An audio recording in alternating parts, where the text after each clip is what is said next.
ଦୁର୍ସମ ପରେ ଚିକିତ୍ସିତ ହେଉଥିବା ବାଳିକାର ହସ୍ପିଟାଲରେ ମୃତ୍ୟୁ।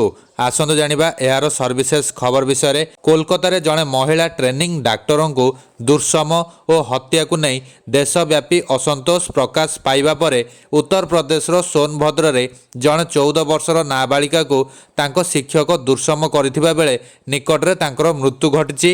ସୋନଭଦ୍ରା ଜିଲ୍ଲାର ଦୁଧି ଗାଁର 14 ବର୍ଷୀୟ ପୀଡ଼ିତା ମଙ୍ଗଳବାର ବିଳମ୍ବିତ ରାତିରେ ବାରାଣାସୀର ବନାରସ ହିନ୍ଦୁ ବିଦ୍ୟାଳୟର ହସ୍ପିଟାଲରେ ମୃତ୍ୟୁବରଣ କରିଛନ୍ତି, ଯେଉଁଠାରେ ତାଙ୍କୁ 20 ଦିନ ତଳେ ଭର୍ତ୍ତି କରାଯାଇଥିଲା।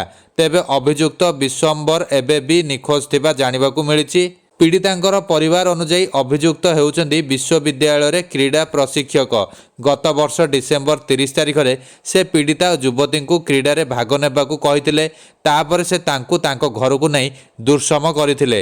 ପରିବାର ଲୋକ କହିଛନ୍ତି ଯେ ଲୋକଲଜ୍ଜା ଭୟରେ ପୀଡ଼ିତା ପ୍ରଥମେ କାହାକୁ କିଛି କହିନଥିଲେ, ହେଲେ ଘଟଣା ପରେ ତାଙ୍କର ସ୍ୱାସ୍ଥ୍ୟ ଅବସ୍ଥା ଧୀରେ ଧୀରେ ଖରାପ ହେବାକୁ ଲାଗିଲା।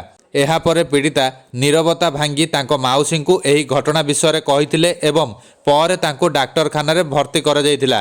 ପରିବାର ଅନୁଯାୟୀ ଚୁପ୍ ରହିବାକୁ ଅଭିଯୁକ୍ତ ସେମାନଙ୍କୁ 30,000 ଟଙ୍କା ଦେଇଥିଲା।